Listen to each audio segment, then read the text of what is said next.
Freddy Adu was hailed as American soccer's future long before he had finished middle school, a teenager thrust into the PRO spotlight at just 14, expected to deliver glory not someday, but now. The world saw unlimited promise, yet beneath the headlines, the pressure to satisfy expectations arrived before real growth ever could. Why did potential become a burden, and who truly paid the price? Freddy Adu was born in Ghana, and by age 4, he was already a regular in pickup matches with older children on dusty fields. His family won the United States Green Card Lottery in 1997, arriving in Maryland with little more than hope and a suitcase. Freddy's mother, Amelia, worked multiple jobs to support her sons, but on the school playgrounds of Potomac, it was Freddy's feet that did the talking, his skill and comfort on the ball. Coaches and parents gathered to watch as he dribbled past defenders twice his size, scoring at will in youth tournaments, and earning invitations to elite teams before he turned 10. By age 12, his skill and vision on the ball drew national scouts and whispers of a future star. In 2002, Freddy entered the United States Soccer Federation residency program at IMG Academy in Florida, joining the country's top young players. Every move and every touch was watched, discussed, and compared. This was long before most kids his age had even finished middle school.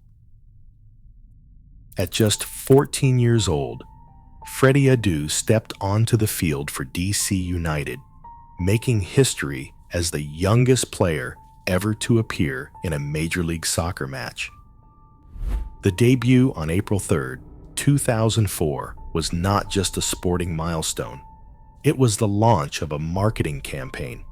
League executives and sponsors saw more than a teenager. They saw a headline, a ticket seller, a symbol for American soccer's future.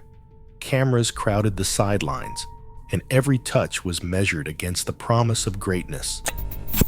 Within weeks, Adu's face appeared on national commercials, talk shows, and billboards. Nike signed him to $1 million endorsement, and Major League Soccer pushed his story as proof of the league's relevance. On the field, every performance was dissected for evidence that the investment would pay off. In the stands, fans arrived not just for the game, but to witness a phenomenon. The pressure to deliver was immediate and relentless. In the summer of 2007, Freddy Adu signed with Benfica, one of Portugal's most storied clubs. The transfer fee, €2 million, reflected the belief that he could become a global star. At just 18, Adu stepped into a world where reputation mattered as much as results. Portuguese club executives saw marketing potential and technical promise, but the move came with a new set of demands. Benfica's staff expected immediate impact, and the training ground became a proving ground rather than a classroom. Scouts from across Europe watched his every touch, measuring not what he might become, but what he could deliver right now. Instead of settling into a system, Adu found himself on a carousel of loan deals at Monaco, Belenenses, and Aris, each stop promising a chance to restart, but offering little time to adapt. The lure of European prestige accelerated his career, but the foundation for long-term development was never laid. Instability became the new normal, and the search for belonging grew more urgent with every new contract. Adu's career soon became a passport stamped with unfamiliar club crests and fleeting chances. After Benfica, the list grew longer. Monaco in France, Belenenses in Portugal, Eris in Greece, Rizaspor in Turkey. Then back to the United States with Philadelphia, and onward to Brazil, Finland, and Sweden. Each new contract promised a fresh start, but rarely delivered the stability or patience needed for real growth. In less than 15 years, Adu signed with more than 15 clubs across 6 countries. The rhythm was always the same: short-term loans, tryouts, and quick exits. Teams in lower divisions, like Österlen FF in Sweden in 2020, became stops on a journey that felt less like progression and more like drift. Coaches and executives, once eager to unlock a prodigy, offered fewer explanations as the years passed.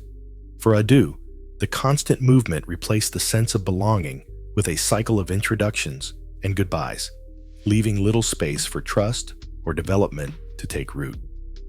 This was one career. League executives tracked ticket sales and television ratings as closely as player statistics. Reports of surging crowds followed Freddy Adu from city to city, with some claiming an extra 6,000 fans showed up on the road just to see him play. For Major League Soccer, the incentive was clear. More exposure meant more revenue. But the system that built its brand on a teenager rarely paused to consider what was being traded away. While the league benefited from headlines and packed stadiums, Freddy's mother continued working 70-hour weeks to keep the family afloat. The weight of these decisions fell hardest on the youngest shoulders. 17 times, Freddy Adu pulled on the senior national team jersey, each appearance a reminder of the skill that once drew headlines around the world. The left-footed touch, the quick turn, the ability to find space, those things never faded. But as years passed, the windows for meaningful impact narrowed. Clubs and coaches wanted progress, not just promise. In a game that rewards evolution, reputation alone could not buy more time.